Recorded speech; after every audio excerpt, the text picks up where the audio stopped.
7, so, or 7:01 maybe. Get the show on the road. Okay. Call to order the meeting of the Minnehaha Creek Watershed District Board of Managers, April 8th, 2021. As you all know, we are meeting electronically due to the pandemic declaration, and the fact that we have declared that it is not prudent or feasible for us or members of the public to be at our normal meeting place, what used to be a normal meeting place anyway. So we are convening this in accordance with Minnesota statute section 13D.021 and all other applicable terms of the open meeting law. Attendance and all votes will be taken by roll call. So we'll proceed with roll call. Manager Miller. Aye. Olson. Here. White is here. Sando. Here. Loftus. Here. Hijmati. Here. Maxwell. Here. Great.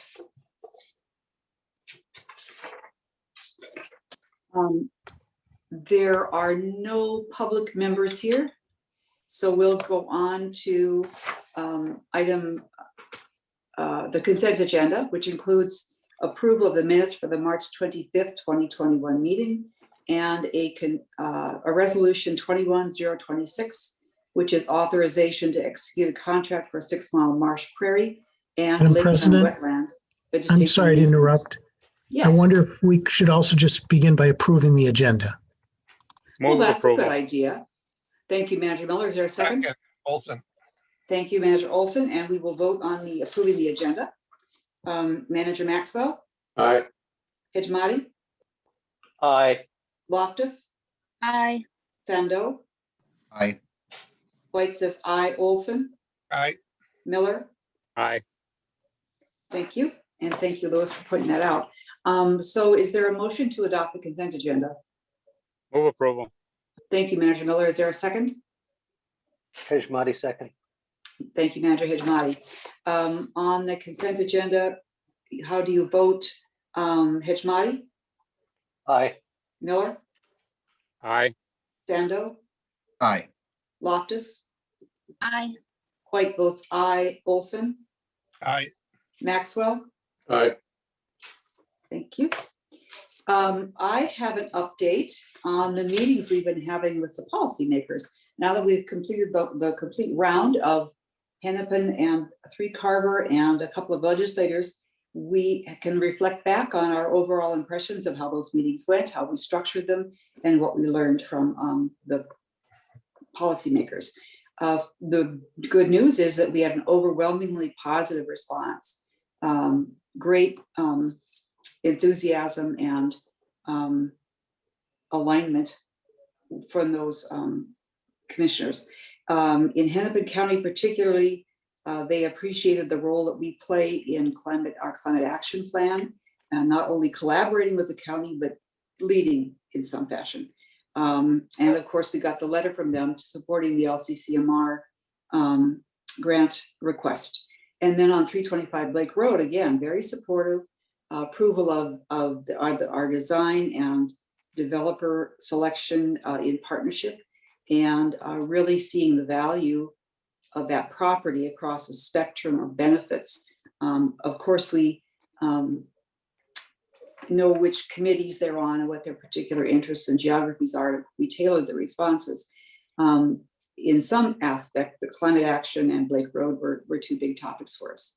We confirmed with all of them that they are interested in annual check-ins. We'll be meeting some of them sooner on particular topics. And then we verified how they would like to be contacted, how often, and what their update preference was. So all in all, it was a very good set of meetings. I'm really happy to report that. I certainly want to thank all the staff that worked on this, Mr. Whisker, Mr. Bourne, Ms. Schaufler, Mr. Heyman, Mr. Beck. I hope I'm not missing anyone. And then of course, Joel Carlson, who set up the legislative meetings for us. So that's really good news. Happy to report that. Manager Loftus, can you report on Operations and Programs Committee?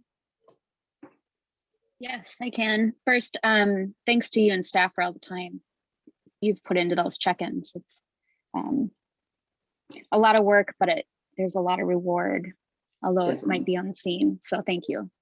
Yeah. This evening we had one topic that we discussed, and that was looking at the Citizens Advisory Committee and all the value they provide and what insights or roles we might see for them in the future. The CAC themselves will be discussing it again, not for the first time, but again in the next month, and then it'll come back to the board in June. So there have been no final decisions, just a few rounds of discussion regarding their role and how it might stay the same or change in the future. That's the only topic we discussed, so that's all I have to report. Thank you. Are there any other meetings or events managers would like to report on? No show of hands. The upcoming meeting and event schedule, all virtual, printed in our agenda, and including the Citizens Advisory Committee on April 14th and Metro Mod on April 20th. Remember to let Deb Johnson know if you're going to Metro Mod so we can make sure that we notice it if we have a quorum. The Executive Board Committee meeting has been changed from 3 p.m. on the 22nd. I haven't looked at my calendar yet, but I know there's a new time for that. And that will be to meet with the auditor, its manager, Olson, and manager Maxwell and myself. Do you have that right in front of you, James, by any chance? I know we got an email. It's 10 a.m. on the 22nd, President White. Thank you, 10 a.m. Great. So the audit will be coming before the full board also on the 22nd. We'll move to item 11.1, which is resolution 21027, which is authorization to renew the GIS and whiskey maintenance agreements and licenses. And Mr. Steele and Mr. Beck are presenting.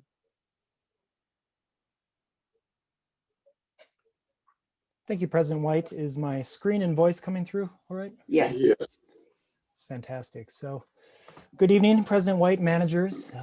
Tonight I will be presenting on agenda item 11.1, which is the authorization to renew our GIS and whiskey licenses and maintenance. But before getting to the action item, I just want to do a quick recap of our strategic IT work. I like doing this anytime I get the opportunity to come before the board, because it is a really big initiative, and I think it's just always useful to, reground and refresh on that work.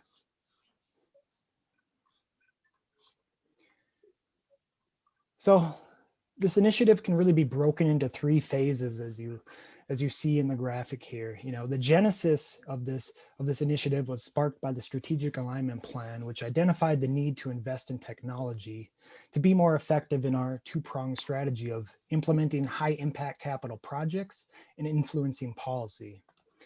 So back then, the state of our technology was very disconnected and siloed. Permitting was using a database that was built by an intern. R&M was using Excel spreadsheets to store decades of data, and the district hadn't invested much in terms of for information technology in the previous 10 years. So we really spent a lot of time conducting internal discovery and analysis and planning.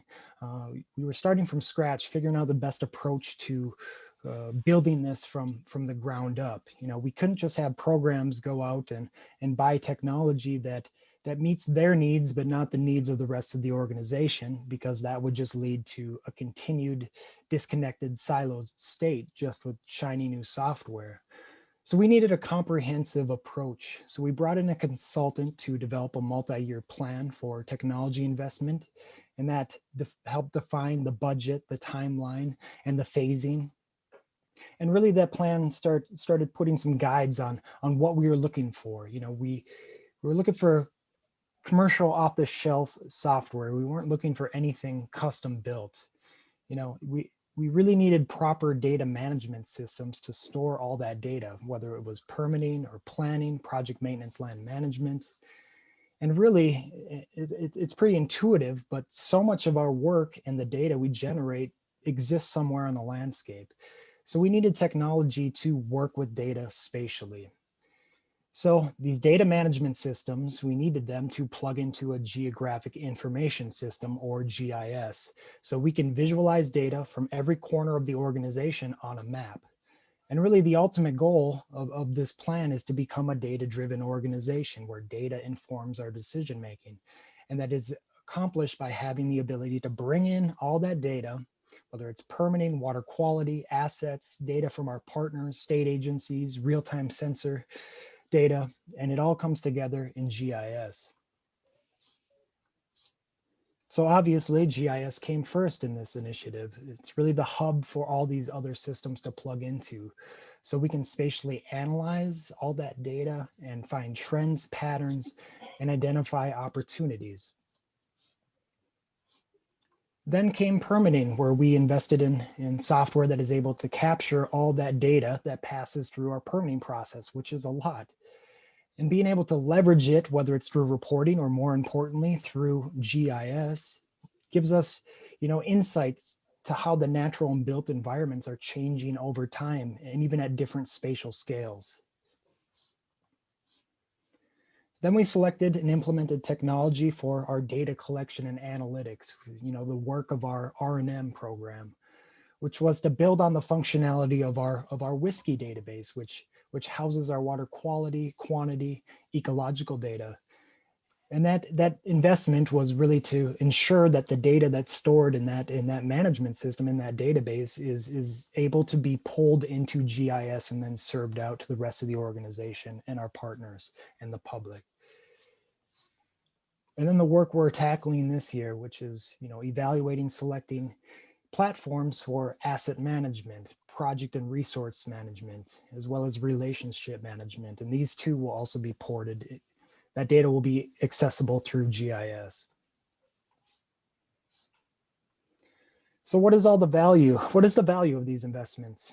Well, for the district, both at a staff and board level, the value comes from the ability to access, analyze, visualize, and draw insights from all that data. This really deepens our understanding, makes us better decision makers, and more effective at pursuing our strategic goals.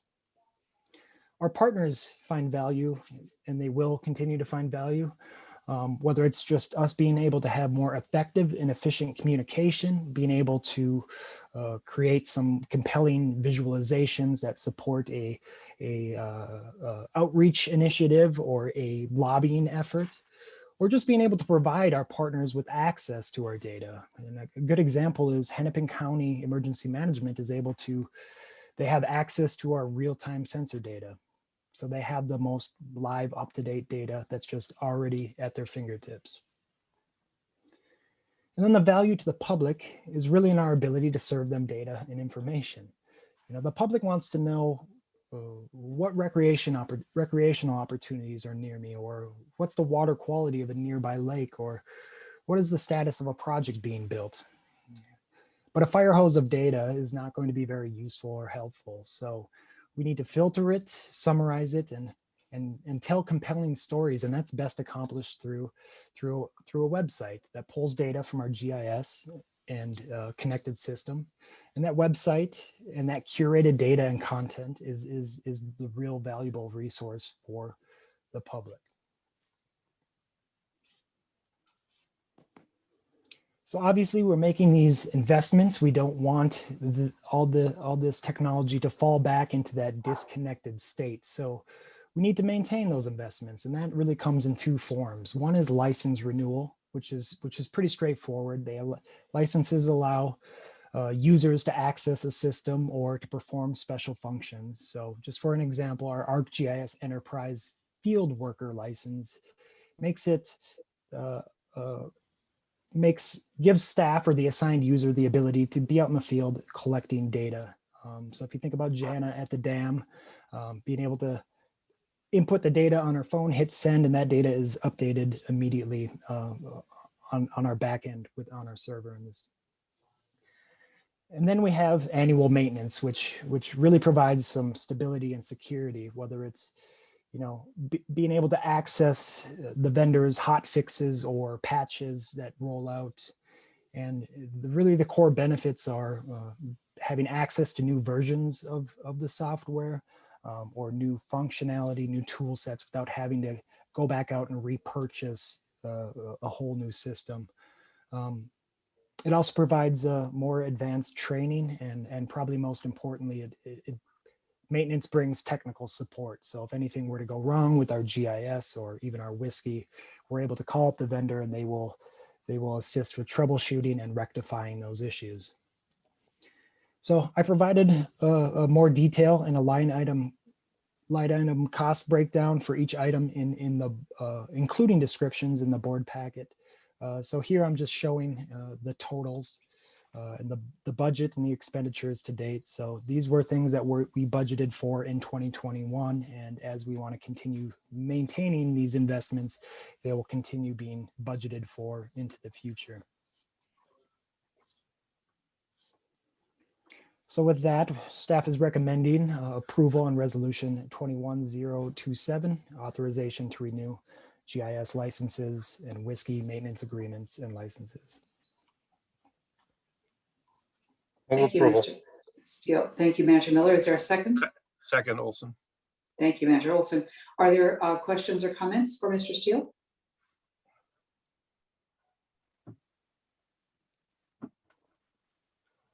All right, then voting on adopting resolution 21027. Manager Maxwell, Aye. Manager Olson, Aye. Manager White votes aye, Manager Loftus, Aye. Manager Sando, Aye. Manager Miller, Aye. Manager Hejmati. Aye. Thank you. Thanks very much. Thank you. The next item of business is resolution 21028. Look to Mr. Dietrich, authorization to submit part 2 of the MS4 permit.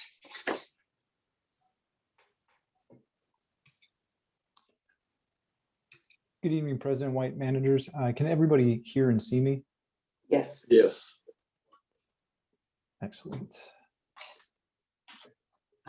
Good evening, President White, managers. Before the board this evening is resolution 21-028, request to authorize staff to submit part 2 of the MS4 application to the MPCA.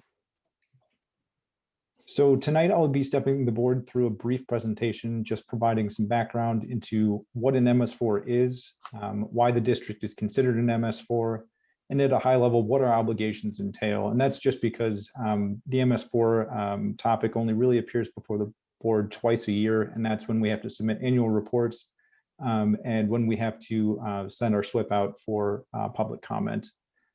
So tonight I'll also be going through the process that the MPCA ran in revising the MS4 permit, outline the changes that are in the permit and what that means for district operations, and then finally concluding with how that presents a potential partnership opportunity, and summarize this evening with a request. So to start us off this evening, I wanted to provide some background into MS4, specifically what it is. So MS4 stands for Municipal Separate Storm Sewer System. So I'm just gonna get my laser pointer out here. And an MS4 is basically any public agency that owns or operates storm sewer, ditches, ponds, or any associated stormwater structures that are designed to collect and convey stormwater. There's some exceptions to this, and they're noted on the screen. Combined sewer, which is storm and sanitary, and quite a rare occurrence. Those are not counted as parts of an MS4, nor is anything that drains to an owned or operated treatment facility. So very broadly, this means that the majority of cities, counties, townships, some watershed districts, highway authorities, public universities, and even the airport are considered regulated MS4s. And I've just included a map of the metro area, and all of these yellow lines that you'll see on this map actually delineate MS4 boundaries. And it's just to show that there is quite a number of overlapping jurisdictions and quite a number of different MS4s in the metro area. So that takes us to why is the district considered an MS4?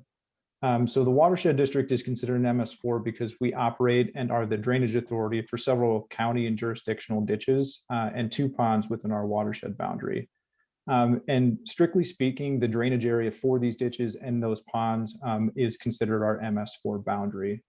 I've included this map, which is also in your packet, just to broadly show where those ditches are located throughout the watershed district.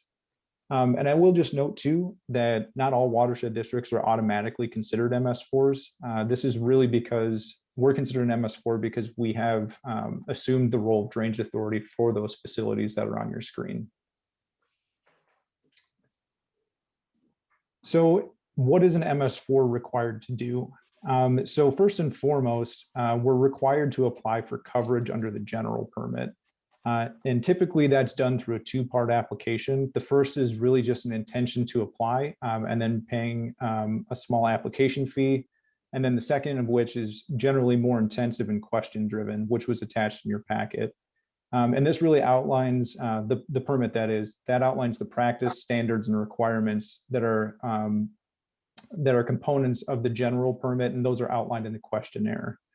And our stormwater pollution prevention plan is the way that we and other permittees actually meet the provisions of the MS4 permit. And this is how the MPCA evaluates permittees for compliance. And I will apologize, there are several nested acronyms, and I will do my best to avoid using them that are just associated with this entire process. But the SWIP is the Stormwater Pollution Prevention Program.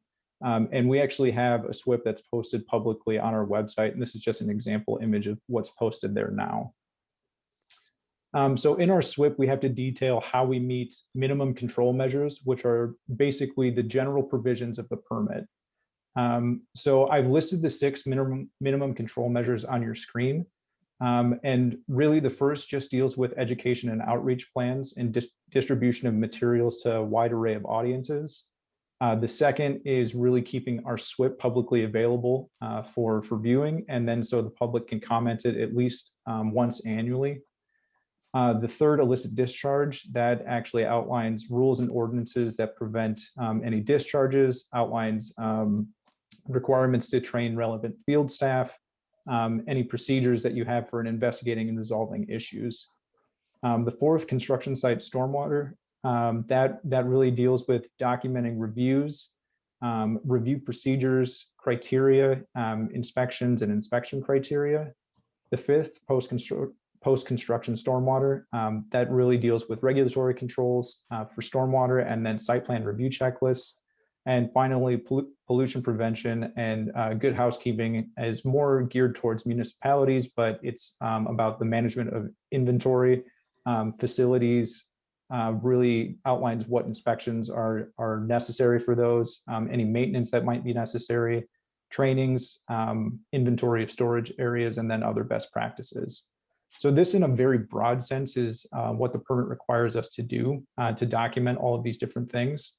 And just some additional info on the general permit before we kind of dive into the process that the MPCA undertook. The general permit lasts typically for 5 years from the date it was issued. So the previous iteration of the MS4 general permit was first effective in 2013, and that permit actually expired in 2018. But the MPCA didn't have a readily available new draft to send out to its permittees. So we were advised to operate under the 2013 permit until a new draft was released. So this brings us to the process that was undertaken by the PCA for the 2020 general permit. So since 2018, the MPCA has been working towards revising the GP and working through a process with permittees to update language and requirements. And they actually released a pre-public notice draft, and that was in May 2019 with the forecasted changes that they were anticipating to make.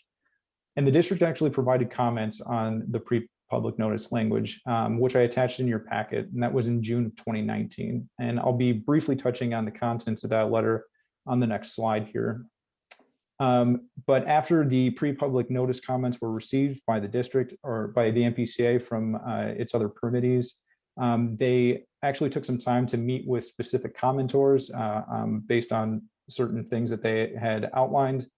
certain concerns, took those into consideration along with the other comments that were received, and then revised the language and really released it for formal public notice in November 2019. The district provided comments here as well, just for purposes of including it in the official record. From there, the PCA was sidelined like many of us were with COVID-19, and that caused some significant delays in their updating process. So the new permit was formally released in November 2020, and that was alongside a response to comments document. I apologize for not attaching the response to comment document. It was nearly 250 pages in length, so I will provide the board a link to that if they're interested. And as part of the permit release too, the MPCA gave permittees 150 days to apply for coverage under the new general permit, and that deadline is actually April 15th. So the request before you this evening is to fulfill that obligation. So this brings us to the changes with the new general permit language. And while there were several changes to language within the permit and the permit requirements, the district really honed in on two in particular as the largest, and those were our primary focus. And those two, first, I'll go through preserving our ability to exercise judgment. So there's uniform standards surrounding stormwater that are introduced with this new general permit. And the primary question that we had towards the MPCA is, do we still have the ability to consider variances that are strictly speaking outside of MS4 requirements? And what we found out in meeting with the MPCA and in response to comments is that we do. And in both our meeting with the MPCA and the response to comments, there was an agreement that both the MCWD and MPCA are water resource agencies that have joint interest in improving resources. That there was an understanding too that there's scenarios that present opportunities to achieve outcomes greater than those just through regulation, and that the district can use its judgment in these cases. The second one is the regional stormwater treatment, and there's a sequencing that was introduced with a new general permit. And the way that the rules are written now, they favor on-site treatment and require going through a siting sequence to justify regional treatment. One of those siting criteria that's included in the permit is a finding that it isn't cost-effective to treat on-site. And given the district's preference to partner and look for regional opportunities, this was initially a concern when the permit came out. So again, in meeting with the MPCA, and in the response to comments that they issued, they specifically outlined that the cost-effective siting criteria was intentionally vague, and it was designed to allow flexibility to permittees to look towards regional treatment if there was a benefit in doing so. So we still have the ability to do that as well. In terms of other notable changes, I've listed a few here on your screen, and I'll just cherry pick from a few of these. But in the expanded education and outreach requirements, they're really looking to broaden the scale of how permittees actually contact residents, looking towards greater diversity and range in economic strata. And in terms of inventory of private BMPs, there's a new requirement in the permit that's looking to either have a written or mapped inventory of all BMPs that are associated with permits that any particular agency is issuing. And the last one I'll touch on is just the TMDL reporting and compliance. There's expanded requirements and standards that are going to be expected of permittees, where we're reporting on different aspects of the TMDLs that we may have. The district has 5. We're actually meeting all of them. The only thing that we'll need to do there is just need to update some documentation with regards to our chloride TMDL.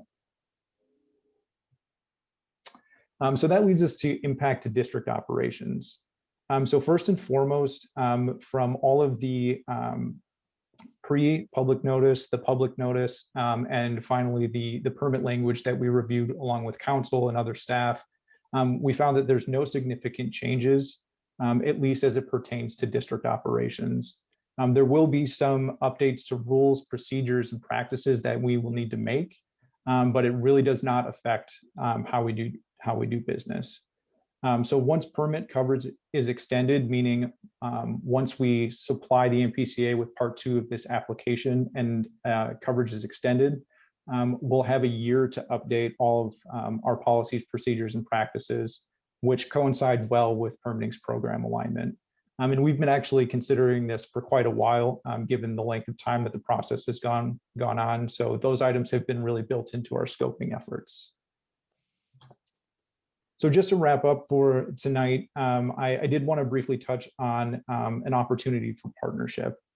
As the board can imagine, many cities may have difficulty meeting these requirements. Where the district has kind of the advantage of being solely focused on water, cities have numerous competing priorities, and they may not be well positioned to readily meet all of those requirements.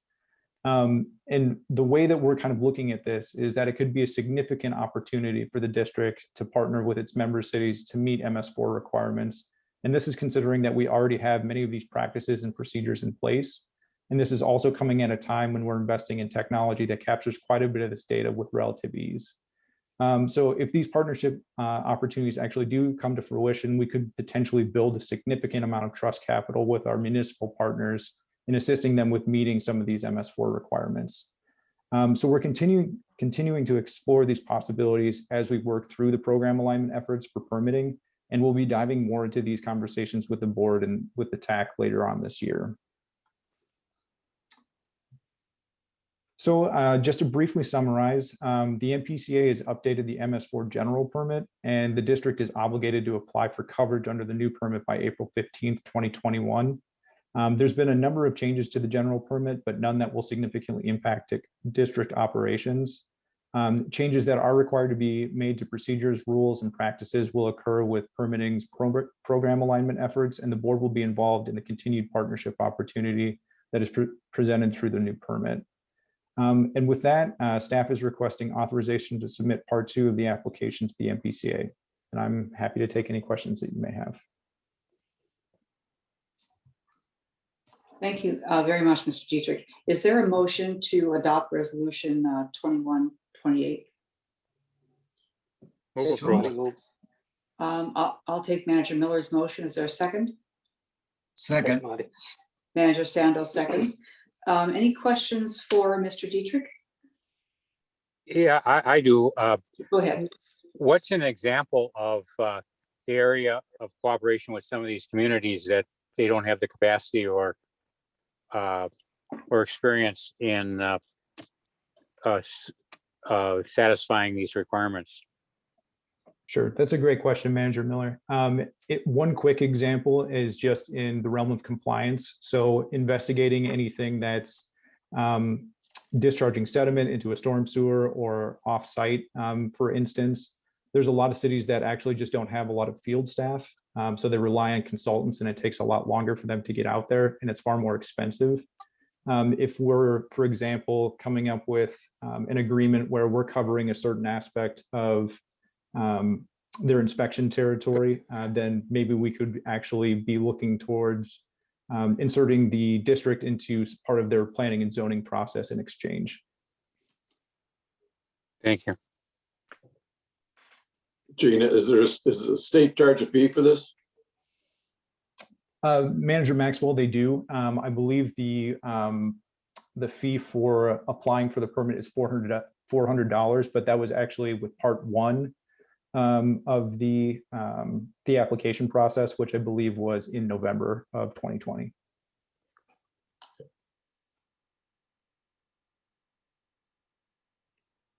I had one comment, Tom. Go ahead. I really appreciate the exploration of opportunities with cities. I can say with my background that when the MS4s first came out and the SWEP requirements, cities were, especially smaller cities, didn't have the water resources backgrounds to really even know what was being asked of them. So what ended up happening was everyone ended up, or a lot of communities ended up paying a bunch of money to consultants to kind of come up with a plan and then customize it to them. But everyone was paying for kind of a similar plan.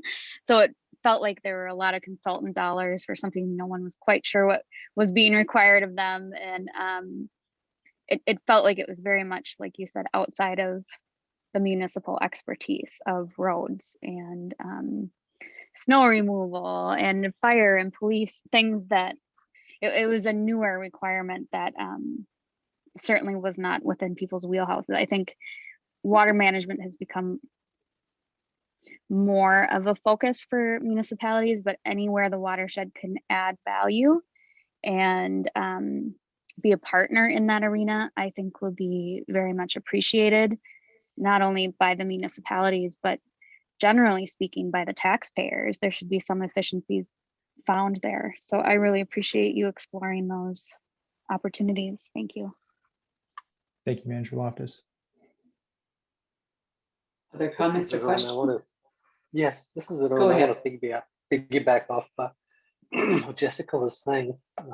Really appreciate, Jessica, you're talking about how significantly we could help small cities. Really appreciate that.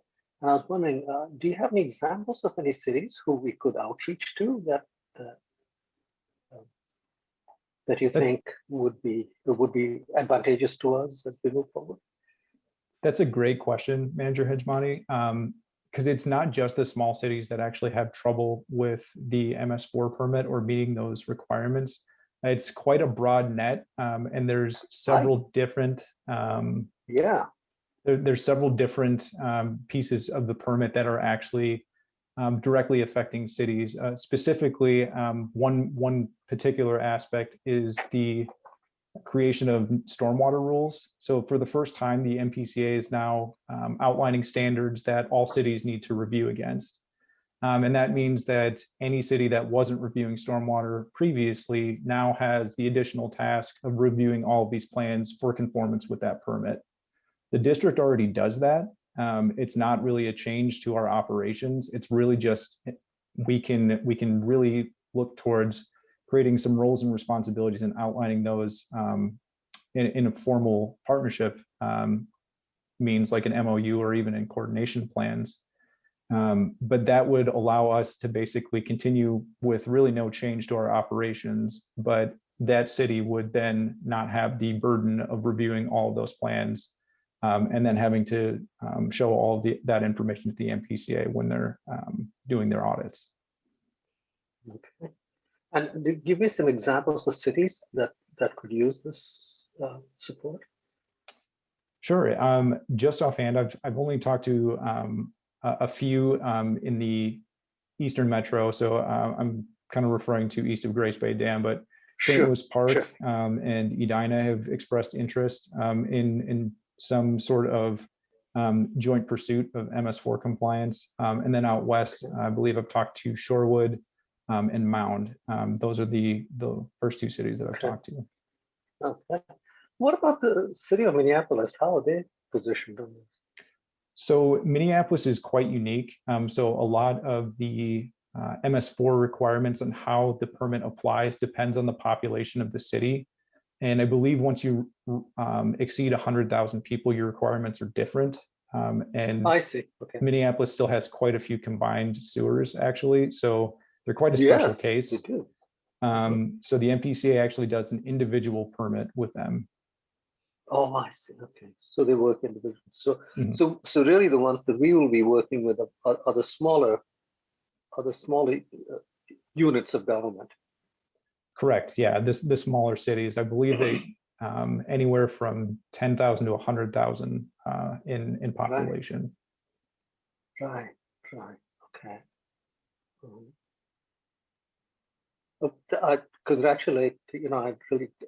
I want to agree with what Jessica said. I want to congratulate you on finding a way that we can reach out to cities and counties and governments where they where we establish a relationship with them in a way that we can help them, and which is going to be which we can bank on later on.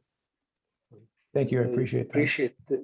Really appreciate the way in which you sought the opportunity to do that and to help us, because we will need that in the future, and that we can rely on that in the future. Thank you so much for doing that. That is excellent work. Thank you. Any other questions before we vote? All right then, on adopting 2128, Manager Maxwell, Aye. Manager Olson, Aye. Manager White, aye, Manager Loftus, Aye. Manager Sando, Aye. Manager Miller, Aye. Manager Hijmati. Aye. Thank you all. That is adopted. Before turning to the final agenda item, I have apologize for a major gap in my report on the county commissioners meetings, which is that Manager Olson, I accompany Manager Olson to the Carver County meetings. He is, of course, their appointee and in good communication with them. So I apologize, Bill, for leaving your name off that report. Very important. Okay. Then the last item on the agenda is the administrator's report, Mr. Whisker. Thank you, President White, managers. 3 updates tonight. I'm going to talk about water levels, 325 Blake Road, and there's a walking tour being scheduled for Arden Park by Commissioner Latendrous' office. In terms of water levels, rainfall last couple days has ranged between 1 and 1.5 inches across the watershed. That's seen the lake level jump just over an inch. So Minnetonka is now sitting at approximately 929.12. I'd reported last time on the spring outlook. The stop logs at the dam since then have been removed, so the dam is ready for operation. But we do have a lower than average lake level for early April. We've got a dry 2-week forecast, and so our staff are planning on keeping the dam closed at this time, even though it's up and running and operational. So for folks that are interested in the public, or of course the board, you can check the website for updates on Lake Minnetonka's water level and dam operations. Right now, the creek's flowing around 60 cubic feet per second. Of course, with the dam closed, that's all due to the rain and discharge from the wetlands and storm sewer systems along the creek corridor. Blake Road, I want to keep the information flowing on this significant project. We talked last time about the listening sessions and a variety of other things. Picking up where we left off since then, the HDR design team has gotten boots on the ground. They toured Cottageville Park, 325 Blake Road, and associated parcels down to the preserve, portions of the Greenway with our staff team this past Tuesday, all following our and their COVID-19 protection and preparedness plans. So they're starting to do sketches now, and that's really exciting to start to see them work off of the listening sessions, all the background information, get out on site and actually begin to put some pen to paper. Meanwhile, in parallel, the request for proposals from the development community, the list of 5 that were shortlisted by the board and the city, down from 10, was released on March 17th. Questions were received since then from developers just this last Tuesday on April 6th. So that's sort of a midpoint in the process where we're taking questions in from the developers. Those are going to be synthesized, aggregated, and answered by city and district staff, and then put out back to the developers so they'll get the questions and the answers early next week. And then the deadline for proposals is May 5th. Could those questions be shared with the board? I don't see any reason why not. I will make sure that happens, Manager Miller. Thank you. Meanwhile, or between now and the deadline on May 5th, a joint liaison meeting, so that would be our liaisons and the city liaisons, would be scheduled prior to that May 5th proposal deadline.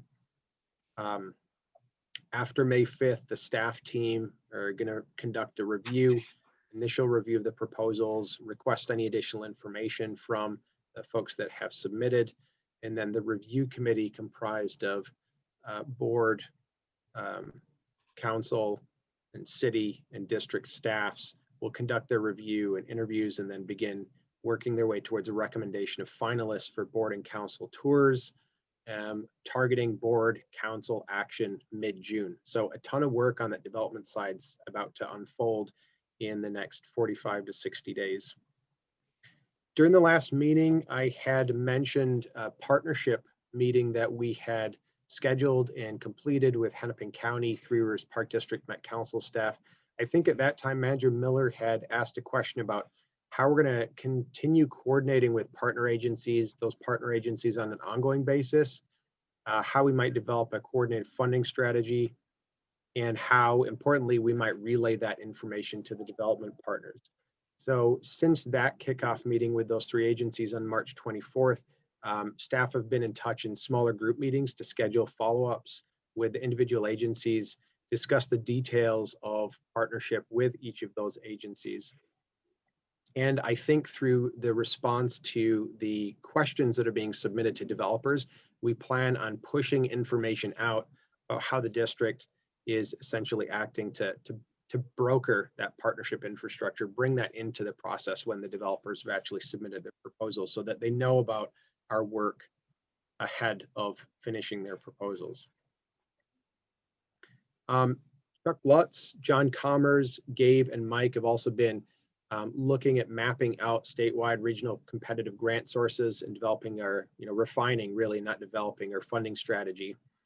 In terms of additional points of engagement with Hennepin County, when we had met with Commissioner Latondras, I believe President White had reported out, he's interested in a walking tour later this spring or summer with state legislators, maybe folks from the Metropolitan Council and board and city leadership. So that's something that we're looking to schedule later this spring or early summer.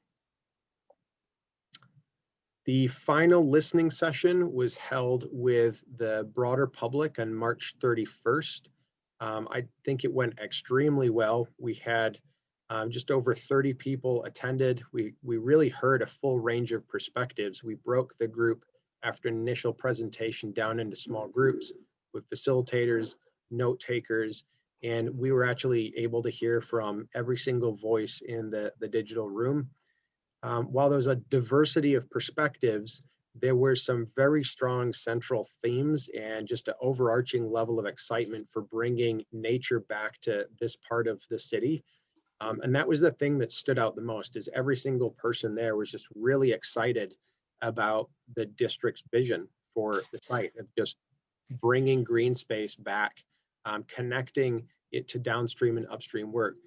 It was really interesting. There were folks there from St. Louis Park, other parts of the city of Hopkins, and people really recognize that this is one piece of a larger whole. And so there was some really great feedback on the types of things that they'd like to see us drive towards. In terms of the listening sessions, HDR is going to be preparing a synthesis of all the listening sessions, the ones from staff, board, council, and now these community ones, and the survey that we had published online, which has received about 100 responses. And that'll all be brought together and be provided in a report from staff at the April 22nd board meeting. So we'll step through the threads and themes that we've heard from all of that engagement and feedback. And then I think the final point to note is just any media pickups, and the project has received some light press from the Sun Sailor, as well as Stormwater Solutions magazine after the Hopkins Council listening session, which took place on March 16th. A lot going on there. We've got Mike Heyman on the call. I'll pause to see if there's any questions about where we are in process, how the work's going, or anything that I just downloaded in the report.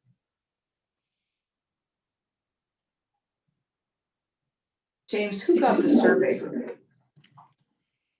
The survey was pushed out to pretty much everybody.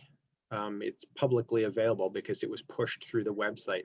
So that was marketed through direct mailers, flyers, pushed out through BRCC, the city of Hopkins, leading up to that community engagement meeting.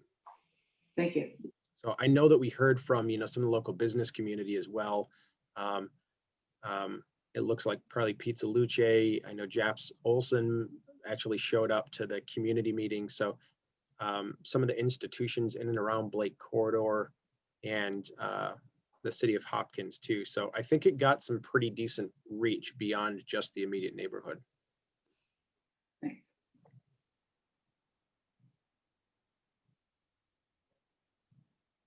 Any other questions?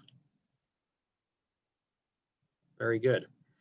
The last thing that I wanted to touch on, I mentioned a walking tour to highlight the county board's approval of the Hennepin County Climate Action Plan.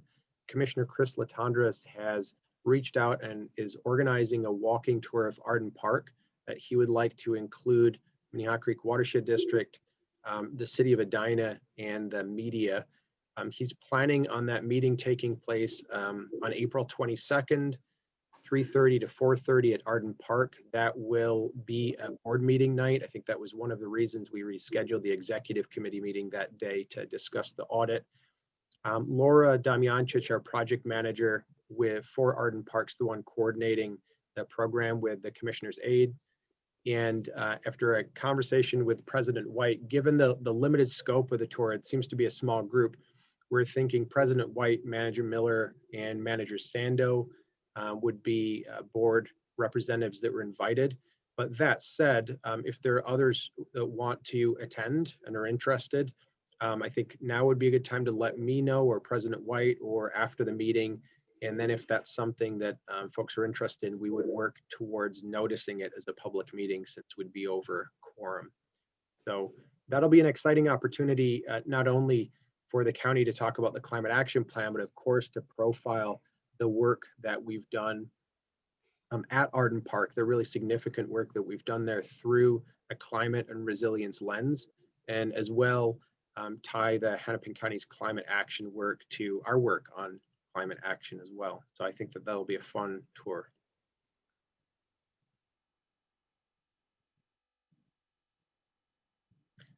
That's what I have. Like I said, let me know, or President White know, if you're interested in going to that meeting, either now or in the next couple of days. We push public notice out and notice that it's a public meeting. Otherwise, that would conclude my administrator's report this evening, unless there's questions on something I didn't cover. Great I don't update. see- Thanks, James. I'm sorry, I was speaking over you, Jessica. Would you say it again? I just said it is a great update. Thank you, James. And that's all. Never Okay, hurts to great. hear it twice. Only I didn't hear, I guess I was talking. So we are adjourned. Thank you, everyone. Good to see Good your evening. faces. Good evening. Good night, Thanks, everybody. everyone. Thank you. Good night, everyone. Good night, everybody. Yeah.